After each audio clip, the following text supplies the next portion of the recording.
जी जी sir, next है योगेश अरोड़ा। जी जी योगेश जी, आवाज आ रही है?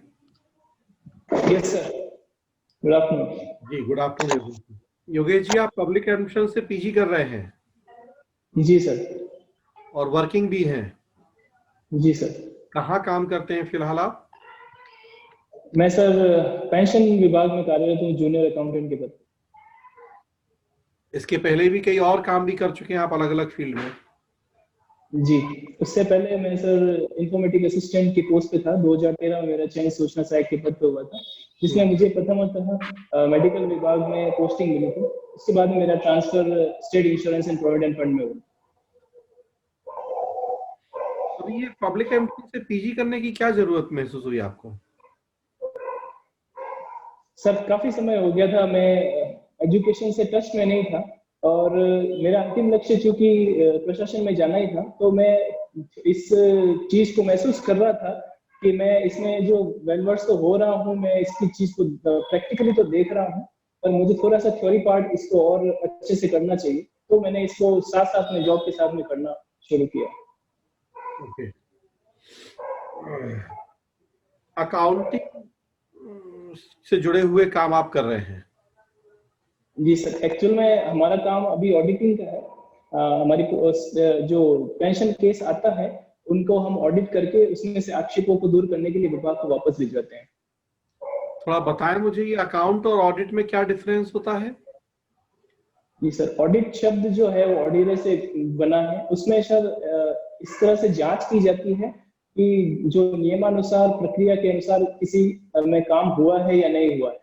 अकाउंटिंग में सर पुस्तक पालन संबंधी कार्य किया जाता है, जिसमें जो पुस्तकों का संधारण किया जाता है, जैसे कैश बुक है और लेजर का खाता बही में खतौनियां वगैरह करना, ये सब कार्य दोहरी लेखा पद्धति के अनुसार अकाउंटिंग में किए जाते हैं। ये कॉस्ट अकाउंटिंग क्या होती है, लागत लेखा पद्धति? कॉस्ट अकाउंटिंग सर एग्जैक्टली मैं श्योर तो नहीं हूँ, पर मुझे लगता है कि इसमें जो किसी व्यवसाय में जो गुड्स आ रहे हैं, उसको जो 1 यूनिट की क्या कॉस्ट है, उसके अकॉर्डिंग उसमें कितना बेनिफिट हो रहा है या नहीं हो रहा है, उससे अकॉर्डिंग ये इसका जो लेखांकन है वो चला।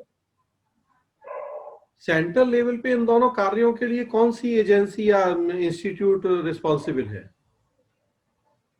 सीएजी है sir, controller and auditor general of India. दोनों काम करता है वो, अकाउंटिंग भी ऑडिटिंग भी? दोनों सर यही करता है। 1976 में सेंट्रल लेवल पे अकाउंटिंग का काम सीएजी के ऑफिस से ले लिया गया। अभी हम 2020 में हैं। तो अब कौन करता है केंद्र लेवल पे अकाउंटिंग का काम?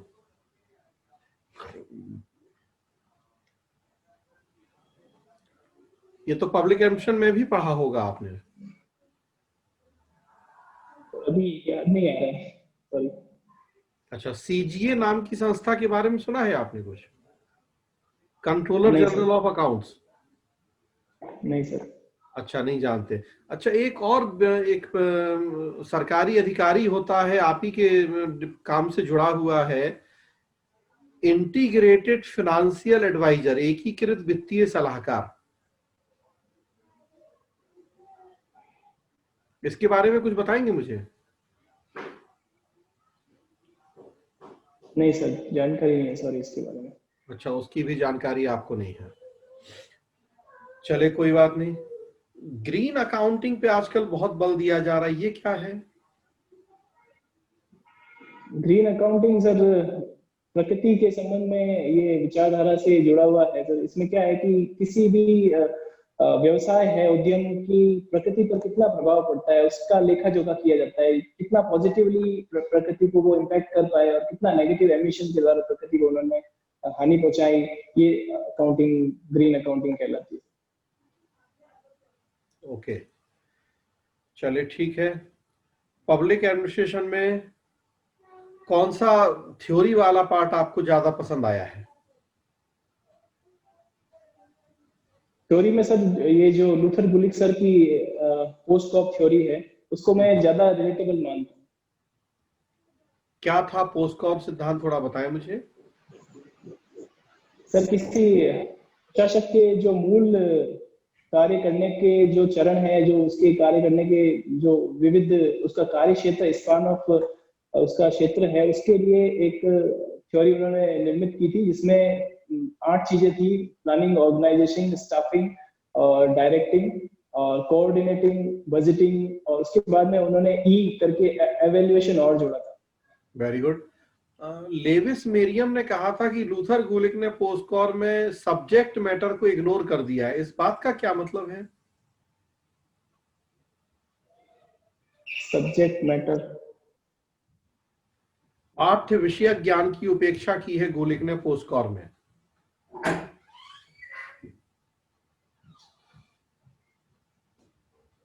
थोड़ी सी जानकारी नहीं है इसके बारे में।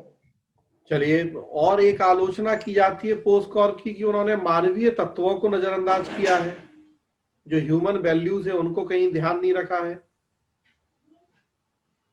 मैं इससे थोड़ी डिफरेंट ओपिनियन रखता हूँ सर। मुझे लगता है कि पोस्टकॉर्प में जो कोऑर्डिनेशन का सिद्धांत है और जो डायरेक्शन है, वो बिना अधीनस्थों के सहयोग के उतना अधिक तरीके से हम निष्पादित नहीं कर पाएंगे। हमें कोऑर्डिनेशन में न केवल अपने अधीनस्थों के साथ समन्वय रखना ही होगा, बल्कि साथ साथ में डायरेक्शन के दौरान भी जो एक भावना है अधीनस्थ और अधिकारी के मध्य में, उसमें जो हार्मोनी है वो विकसित करने पर ही हम इसे बेहतर तरीके से चला पाएंगे। हेनरी फ्योल ने पॉपकॉक की थ्योरी दी थी, वो भी जरूर फिर आपने पढ़ी होगी। Yes sir. थोड़ा उसके बारे में बताइए, वो क्या था? वो भी सर एक एडमिनिस्ट्रेटर के वर्क के रिलेटेड था सर। वो प्लानिंग और ऑर्गेनाइजेशन, कोऑर्डिनेशन और कंट्रोलिंग करके थे। तो पॉपकॉक ज्यादा ठीक लगता है आपको या पोस्टकॉर्प ज्यादा ठीक लगता है? मुझे सर पोस्टकॉर्प में ज्यादा बैलेंस व्यू दिखता है सर। उसमें जो प्रशासक के कार्य को पूर्ण रूप से परिभाषित किया है और उसमें सुधारवादी दृष्टिकोण के साथ में बाद में इवैल्यूएशन और रिपोर्टिंग जैसी चीजें भी जोड़ी है। मोटिवेटिंग, लीडिंग, कंट्रोलिंग, ये सब बातें नहीं है पोस्टकॉर्प में, तो वो भी कहाँ कंप्लीट है अपने आप में?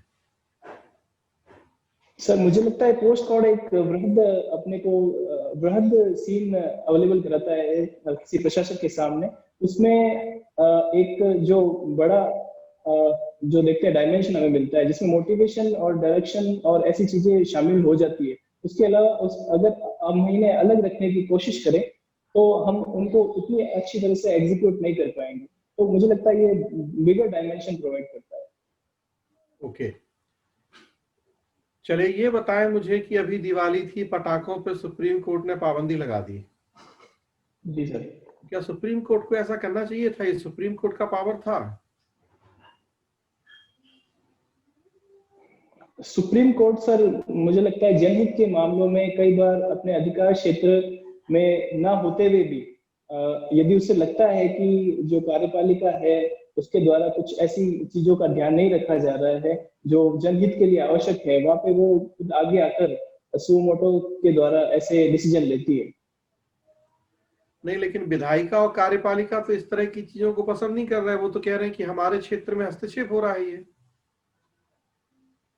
यही सर हमारे संविधान की एक खूबसूरती मैं कहूंगा कि इसमें चेक्स एंड बैलेंसेस इस्टेब्लिश किए हैं। किसी के भी अधिकार क्षेत्र में यदि दूसरे के द्वारा अगर हस्तक्षेप होता है तो उनका विरोध स्वाभाविक है। नहीं, तो आप सहमत हैं इस बात से कि सर्वोच्च न्यायालय ने किया कार्यपालिका विधायिका के काम में हस्तक्षेप? सर डिसीजन मेकिंग के लिए उनके पास जो फैक्टर्स होंगे उनके बेस पे उन्होंने इवैल्यूएशन करके उस समय जो उन्हें उचित लगा होगा वो उन्होंने किया होगा। मैं उनकी बात से सहमत हूँ। नहीं, लेकिन हमारे देश के जो उपराष्ट्रपति हैं वो तो कह रहे हैं कि न्यायपालिका ने ऐसा करके ठीक नहीं किया, तो वो गलत बोल रहे हैं।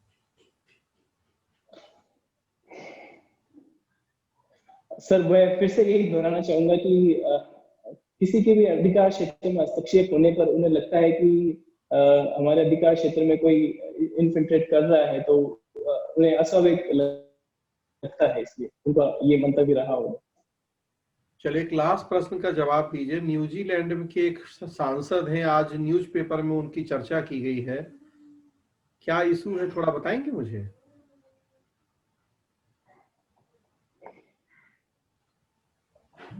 न्यूज़पेपर पढ़ा तो है पर मुझे ऐसा ध्यान नहीं आ रहा, सॉरी। हिमाचल प्रदेश के रहने वाले, इंडिया के रहने वाले, न्यूजीलैंड में सांसद बने हैं।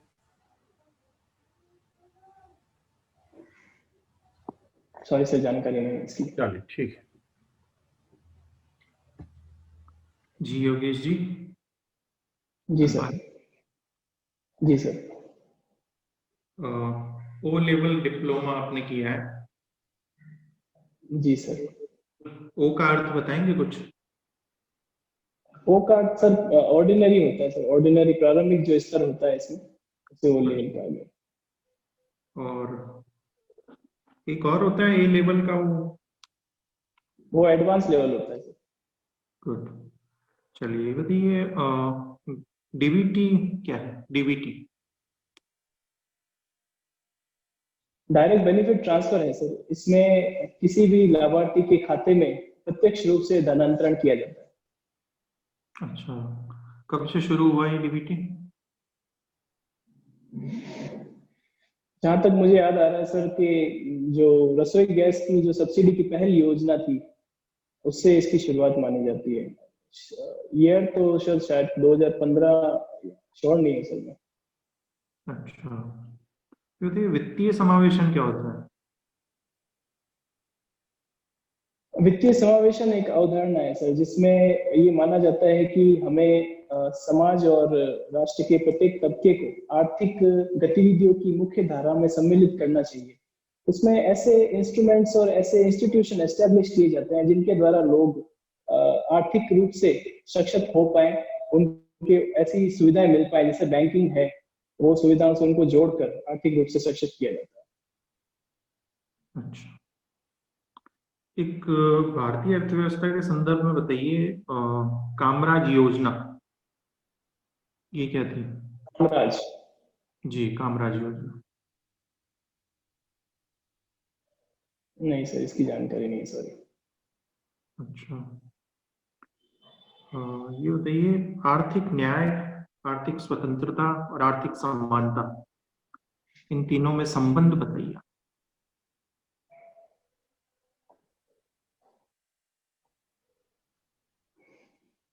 आर्थिक न्याय का जहां तक मैं समझता हूँ सर कि किसी भी स्टेट के द्वारा ऐसी व्यवस्थाएं स्थापित करने की कोशिश की जाती है जिसमें लोगों को आर्थिक रूप से वो किसी भी प्रकार की समस्याएं नहीं हो, आर्थिक रूप से समान स्तर को प्राप्त करने की कोशिश करें।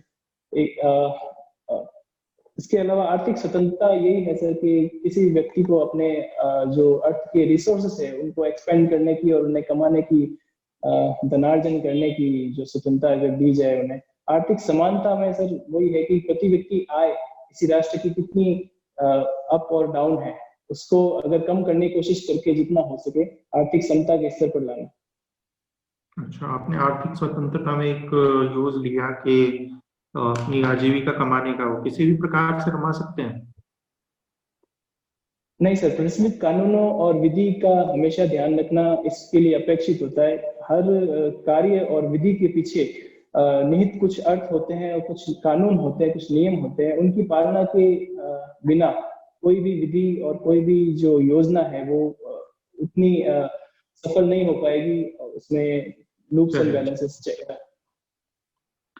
चलिए बताइए, कांग्रेस जो राजनीतिक संगठन था पहले, उसमें कितने विभाजन हुए?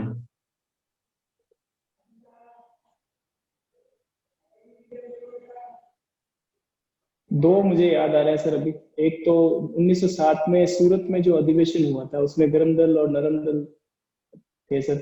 उसके बाद में एक 20 के दशक में एक नो चेंजर्स और मूवर्स करके दो संगठन हुए थे। उसमें एक तो जो सरकार में शामिल होके लोगों को की जिंदगी बदलना चाहते थे और एक बार से आलोचना करके सरकार की नीतियों को परिवर्तन करना चाहते थे। ऐसे दो मुझे याद आ रहे थे। श्योर है आप? यही दो ही मुझे याद है सर अभी। अच्छा, ये बताइए कांग्रेस समाजवादी पार्टी क्या थी?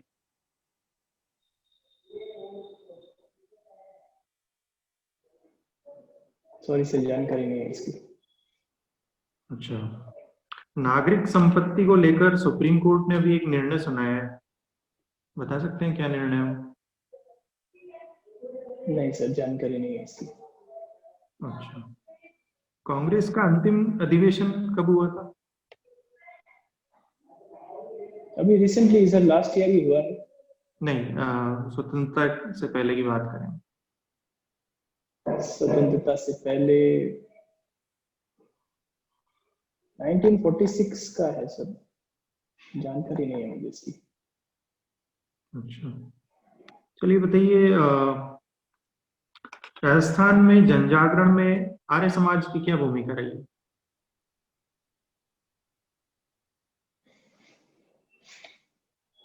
आर्य समाज में सर उस समय जो व्याप्त धर्म में व्याप्त बुराइयां थी, उनको कम करने में उन्होंने काफी हद तक अपना योगदान दिया। उन्होंने वेदों की तरफ वापस लौटने का संदेश दिया और विधवा विवाह को भी उचित माना उन्होंने।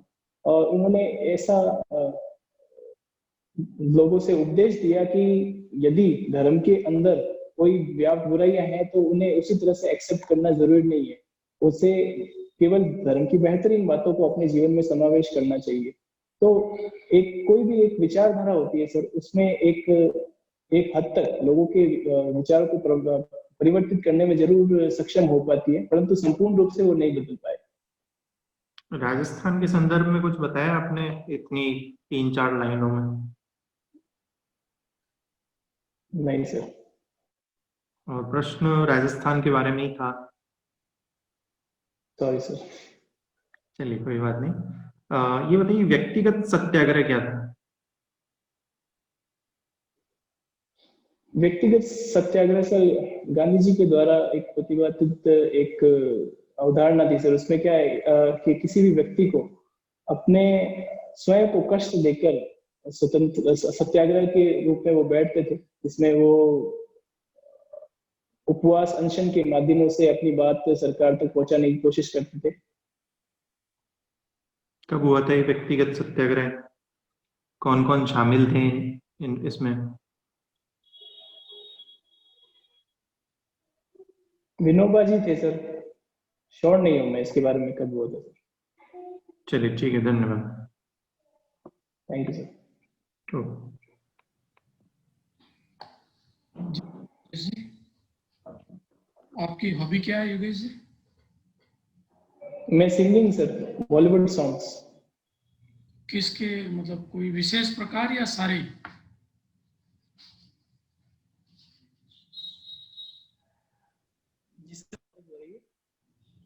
आवाज नहीं आ रही आपकी। आ रही है आवाज सर आपकी? आवाज बंद हो गई आपकी। एक। हाँ, अब आ रही है। हाँ, ठीक है। हाँ सर, कहिए।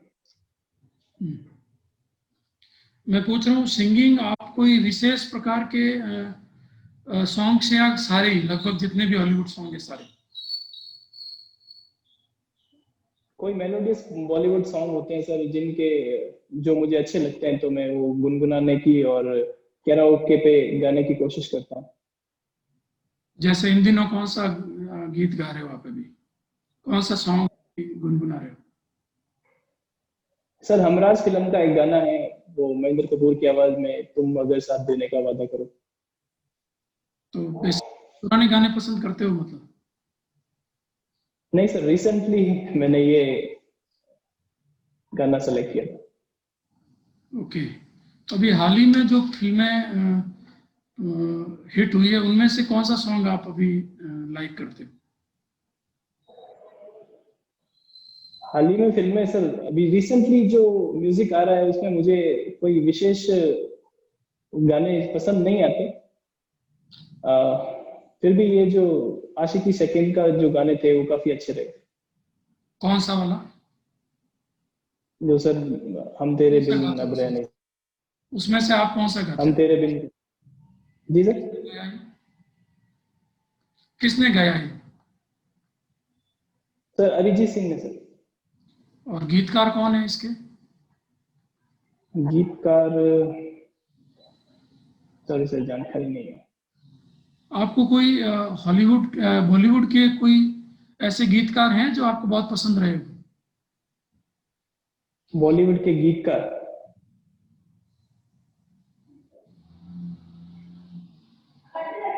गीतकार तो सर ऐसे कोई पर्टिकुलर चॉइस नहीं है मुझे। कौन सा? उदित नारायण के गाने पसंद है वैसे। अच्छा, अभी आपने जो सॉन्ग बताया उसकी 2 लाइन गा सकते हो? जी सर। गाई।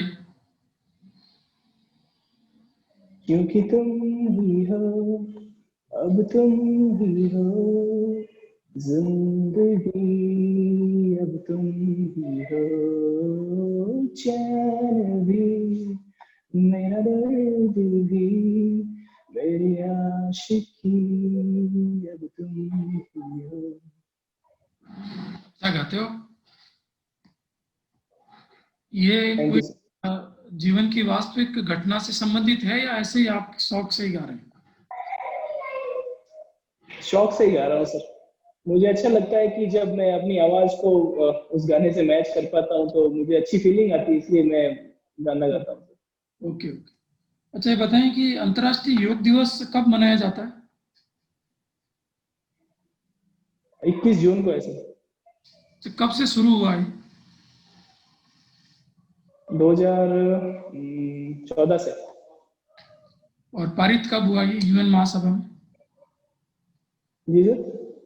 यूएन महासभा में कब पारित हुआ ये? पारित घोषणा कब हुई? इसकी जानकारी नहीं है सर, सॉरी। अच्छा, 21 जून को ही क्यों चुना गया, क्या रीजन है? ये सर 21 जून को समर सोलास्टिस होता है। इसमें क्या होता है कि जो सबसे बड़ा दिन है भारतवर्ष में, जो कर्क रेखा इसके मध्य से गुजरती है, इस कारण से कर्क रेखा पर सबसे बड़ा दिन माना जाता है। अच्छा। अच्छा, अभी 2020 में जो योग दिवस है, इसकी थीम यूएनओ ने द्वारा दी गई थी, आप बता सकते हो थीम क्या है? सर उस समय याद थी, अभी याद नहीं आ रही है। अच्छा, अभी एक जरदोजी चर्चा में रहा है। जरदोजी नाम सुना है आपने? क्या है जरदोजी? ये प्रिंट होता है सर, शायद यूपी का है ये प्रिंट। अच्छा, क्यों चर्चा में क्यों रहा है? इसकी जानकारी नहीं है सर, सॉरी। ओके। अच्छा, एक हागिया सोफिया संग्रहालय है, हागिया सोफिया म्यूजियम, ये काफी चर्चा में रहा है। सॉरी सर, इसके बारे में जानकारी नहीं। ओके। एक और बताएं, एक कोडुमानल महापाषाणकालीन स्थल है, कोडुमानल एक प्लेस है एक, इसके बारे में सुना है आपने? जी नहीं सर। अच्छा, आप जोधपुर के हो योगेश जी? जी सर। अच्छा, बताइए जोधपुर की स्थापना कब हुई? जोधपुर की स्थापना सर राव जोधा जी ने 1459 ईस्वी में की थी। तारीख? 12 मई है शायद, एग्जैक्टली पता नहीं मेरे को। ओके। अच्छा, आपके वहाँ एक क्लॉक टावर है जोधपुर में, जी सर। घंटाघर, जी सर। उसके उसको किसने बनवाया था? इस सरदार सिंह जी थे सर, उन्होंने 1911 में इसकी स्थापना करवाई थी। और और ये आर्किटेक्ट, सदर मार्केट में। इसके आर्किटेक्ट? आर्किटेक्ट सर लंदन की कंपनी ने इसको बनाया था। और ऐसा भी बोला गया था कि इसके जैसा कोई दूसरा नहीं बनना चाहिए क्लॉक टावर, उसके लिए उनको अलग से भुगतान भी दिया था। इसमें 3 क्विंटल की घड़ी लगी हुई है, वो हर शुक्रवार को उसमें चाबी भरी जाती है, तो उसमें 2 स्पिंडल ऊपर से नीचे जाते हैं। अभी भी है घड़ी, सही अवस्था में चल रही हो? बिल्कुल सर, सही चल रही है। अच्छा। अच्छा, अभी राजस्थान हाईकोर्ट का नया भवन शिलान्यास किया गया है। जी सर। पुराने भवन का निर्माण किसने करवाया था?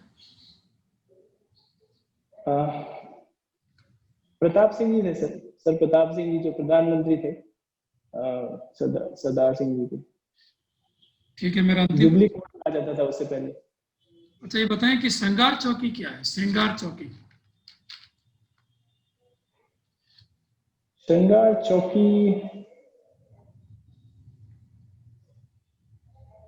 याद नहीं आ रहा सर, सॉरी। अभी एक और क्वेश्चन पूछ लेते हैं, मेहरानगढ़ दुर्ग किसने बनवाया था? मेहरानगढ़ दुर्ग भी सर राव जोधा जी ने बनवाया था। ओके जी, अतुल सर।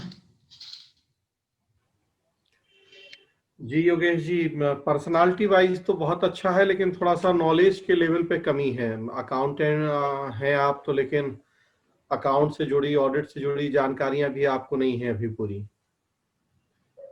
1976 में लेखांकन और लेखा परीक्षण का पृथक्करण हो गया था सेंट्रल लेवल पे हमारे देश में, मतलब आज से 45 साल पहले।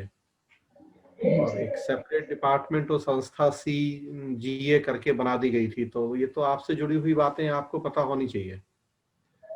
थोड़ा सा नॉलेज पार्ट को स्ट्रॉन्ग करने की जरूरत है। न्यूज़पेपर भी शायद आप अभी ढंग से नहीं पढ़ रहे हैं। न्यूजीलैंड में गौरव शर्मा, जो कि भारतीय मूल के अभी सांसद चुने गए, संस्कृत में शपथ ली है उन्होंने, तो आज सारे न्यूज़पेपर्स में चर्चा है। तो न्यूज़पेपर भी ढंग से नहीं पढ़ रहे हैं आप, और बेसिक चीजें जो आपसे जुड़ी हुई हैं उनको भी एक बार आपको ढंग से जानने की जरूरत है। हाँ, पर्सनालिटी वाइज आपका बॉडी लैंग्वेज, पर्सनालिटी, कॉन्फिडेंस, ये सब खूब अच्छा है। बस नॉलेज पार्ट पे काम कीजिए।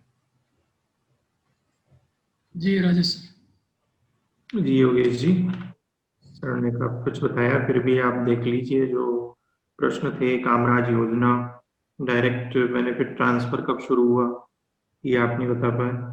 कांग्रेस के जो विभाजन हुए उनमें आपको स्पष्ट नहीं थे। अंतिम अधिवेशन में स्पष्ट नहीं बता पाया। और राजस्थान में जनजागरण में आर्य समाज की भूमिका को आप राजस्थान के संदर्भ में नहीं बता रहे थे। तो प्रश्न जो पूछा जा रहा है वो मैं सुन नहीं पाया जी उसमें, और नागरिक संपत्ति को लेकर अभी सुप्रीम कोर्ट ने क्या निर्णय सुनाया वो न्यूज़पेपर में था। और आर्थिक स्वतंत्रता के बारे में आपको ज्यादा स्पष्ट नहीं थे। ठीक है, तो ये कुछ कमियां रही हैं। बाकी व्यक्तित्व आपका अच्छा है, आत्मविश्वास अच्छा है, एक पर्सनैलिटी आप अधिकारी लगते हैं। ठीक है, लेकिन ये Thank you, ज्ञान पक्ष है, इसको थोड़ा मजबूत कीजिए। शुभकामनाएं। जी योगेश जी, एक तो देखें योग दिवस और ये हागिया सोफिया, और ये बहुत ही चर्चा में रहे हैं तुर्की के। योग दिवस, एक तो मैंने आपसे चर्चा की योग दिवस, और एक जो तुर्की का हागिया सोफिया म्यूजियम जो बाद में मस्जिद बना दिया गया, तो ये काफ़ी चर्चा के विषय रहे हैं जिनकी जानकारी आपको नहीं है। तो ये इन चर्चित मुद्दों को आप तैयार रखें। क्षेत्रीय ज्ञान में भी आपके उत्तर ठीक ठाक है। जैसे श्रृंगार चौकी आप नहीं बता पाए, तो मेहरानगढ़ दुर्ग में ही बनी हुई है जिसपे राजाओं के राज्याभिषेक होते हैं। और क्लॉक टावर के वास्तुकार स्विंटन जैकब हैं, और इसकी स्थापना 1910 में हुई है, आपने 11 बताया है। इसी तरह से हाईकोर्ट का जो निर्माण है वो उमेश सिंह द्वारा करवाया गया था। तो इस पर को थोड़ा और ऑर्गेनाइज करें और पकड़ बनाए थोड़ी क्षेत्रीय ज्ञान पे आपके, क्योंकि जाते ही सबसे पहले जो आपसे पूछा जाएगा वो आपका जिला और राज्य पूछा जाएगा। पैटर्न है, और राजस्थान जीके से शुरू करते हैं, नॉर्मली ऐसा होता है। तो आप इसको अच्छा करें। बाकी ओवरऑल ठीक है, बाकी पर्सन नॉलेज पार्ट को बढ़ाइए, थोड़ा और अच्छा करिए। ठीक है, thank you sir. Okay, all the best.